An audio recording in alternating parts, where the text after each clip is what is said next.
ಮಹಾನಗರ ಪಾಲಿಕೆಯಲ್ಲಿ ಅತ್ಯಂತ ನಿಯತ್ತಿಂದ ಕೆಲಸ ಮಾಡ್ತಾ ಇರುವಂಥ ಒಬ್ಬ ಸಹಾಯಕ ಅಭಿನೇತಿಯರು ನಮ್ಮ ವೀರೇಶ್ ವೀರೇಶ್ ಅಂತೇಳಿ ಭಾಳ ಒಳ್ಳೆ ಕೆಲಸಗಾರ. ಆತನ ಮೇಲೆ ಒಂದು ಫುಟ್ಪಾತ್ ಮೇಲೆ ಏನೋ ಅನಧಿಕೃತವಾಗಿ ಕಟ್ಟಡ ಕಟ್ಟಿದ್ದಾರೆ, ಅದನ್ನು ತೆರವುಗೊಳಿಸಬೇಕು ಅಂತೇಳಿ ಒಬ್ಬ ಕಾರ್ಪೊರೇಟ್ರು ಅದನ್ನು ತೆಗಿಲಿಲ್ಲ ಅಂಥೇಳಿ, ಅವರು ಹೇಳಿದ ಮೇಲೆ ಕೂಡ ತೆಗಿಲಿಲ್ಲ ಅಂಥೇಳಿ ಅವ್ರ ಮೇಲೆ ಹಲ್ಲೆ ಮಾಡಿದ್ದಾನೆ. ಅಂದರೆ ಹೆಂಗೆ ಎದೆಗೆ ಗುದ್ದು ಮತ್ತು ಮುಖಕ್ಕೆಲ್ಲ ಗುದ್ದಿ ಬಹಳ ಒಂದು ಅಮಾನವೀಯವಾಗಿ ನಡ್ಕೊಂಡಿದ್ದಾನೆ ಕಾರ್ಪೊರೇಟ್ರು. ಹಾಗಾಗಿ ಅದನ್ನು ನಾವು ಖಂಡಿಸಿ ನಮ್ಮ ಎಲ್ಲ ಕಾರ್ಪೊರೇಷನ್ ಎಂಪ್ಲಾಯೀಸ್ ಎಲ್ಲ ಇಲ್ಲಿ ಕೂತಿದ್ದಾರೆ. ಅಂದರೆ ಅವ್ರ ಮೇಲೆ ಆ್ಯಕ್ಷನ್ ತೊಗೋಬೇಕು ಅಂತೇಳಿ FIR ಆಗಿದೆ. FIR ಆದರೂ ಕೂಡ ಪೊಲೀಸರಿಗೆ ಧೈರ್ಯ ಇಲ್ಲ ಒಬ್ಬ ಕಾರ್ಪೊರೇಟರ್ನ ಅರೆಸ್ಟ್ ಮಾಡಲಿಕ್ಕೆ. ಅಂಥ ಒಂದು ದಯನೀಯ ಪರಿಸ್ಥಿತಿಯಲ್ಲಿ ನಮ್ಮ ಕರ್ನಾಟಕ ಸರ್ಕಾರ, ಕಾಂಗ್ರೆಸ್ ಸರ್ಕಾರ ಹಾಗಾಗಿದೆ.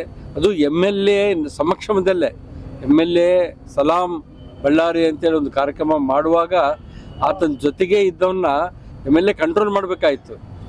ಆ ಥರ ಮಾಡಬಾರ್ದು ಅಂತೇಳಿ ಹೇಳಿ ಅವನ್ನ ಕಂಟ್ರೋಲ್ ಮಾಡಬೇಕಾಯಿತು. ಅಂಥದ್ದು ಒಂದು ಈ ಥರ ಅಂದರೆ ಪ್ರಚೋದನೆ ಕೊಟ್ಟಿದ್ದಾನೇನೋ ಗೊತ್ತಿಲ್ಲ. ಒಟ್ಟು ಬಂದು ಡೈರೆಕ್ಟಾಗಿ ಒಬ್ಬ ಇಂಜಿನಿಯರ್ ಮೇಲೇ ಹಲ್ಲೆ ಮಾಡ್ತಾನೆ ಅಂತಂದರೆ ಒಬ್ಬ ಕಾರ್ಪೊರೇಟ್ರು, ಅದು ಭಾಳ ತಪ್ಪು ಅಂತ ನಾನು ಹೇಳಲಿಕ್ಕೆ ಇಷ್ಟಪಡ್ತೀನಿ. ಯಾವತ್ತೂ ಕೂಡ ನಾವು ಸಹಕಾರದಿಂದ, ಸಂಯಮನದಿಂದ ಅವ್ರ ಹತ್ರ ನಾವು ಕೆಲಸ ತಗೋಬೇಕು. ಅವರು ಕೂಡ ಮನುಷ್ಯರೇ, ಅವರು ಕೂಡ ಫ್ಯಾಮಿಲಿ ಇರ್ತವೆ, ಅವರು ಕೂಡ ಕೆಲಸಗಳಿರ್ತವೆ. ಬೇರೆ ಕೆಲಸದ ಒತ್ತಡದಿಂದ ಅದು ತೆಗಿಲಿಕ್ಕೆ ಆಗಲಿಲ್ಲ. ನಾನು ತೆಗಿತೀನಿ ಸರ್ ಅಂತ ಹೇಳ್ತಾ ಇದ್ರು ಕೂಡ ಬಂದು ಡೈರೆಕ್ಟಾಗಿ ಬಂದು ಮಾಡ್ತಾರೆ ಅಂತಂದರೆ ಇದು ಗುಂಡಾಗಿರಿ ಮತ್ತು ರೌಡಿಸಮ್ಮು ನಡೆಯಲ್ಲ.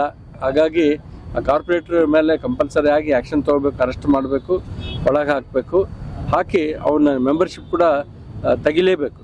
ಆ ಥರ ಆ ಮಟ್ಟಕ್ಕೆ ಇದನ್ನು ತಗೊಂಡು ಹೋಗ್ಬೇಕು ಅಂತೇಳಿ ನಮ್ಮೆಲ್ಲರೂ ಪಾಪ ಎಂಪ್ಲಾಯೀಸು ಈಗ ಏನಂದರೆ ಅವ್ರಿಗೆ ಭದ್ರತೆ ಇಲ್ಲ. ಎಂಪ್ಲಾಯೀಸ್ಗೆ ಭದ್ರತೆ ಕ್ವಶನ್ ಆಗಿಬಿಟ್ಟಿದೆ ಈಗ. ಹಂಗಾಗಿ ಇವರು ಯಾವಾಗ ಏನು ಮಾಡ್ತಾರೋ ಅನ್ನೋದನ್ನ ಪಾಪ ಭಯದಿಂದನೇ ಅವರು ವರ್ಕ್ ಮಾಡೋ ಪರಿಸ್ಥಿತಿ ನಿರ್ಮಾಣ ಆಗಿದೆ.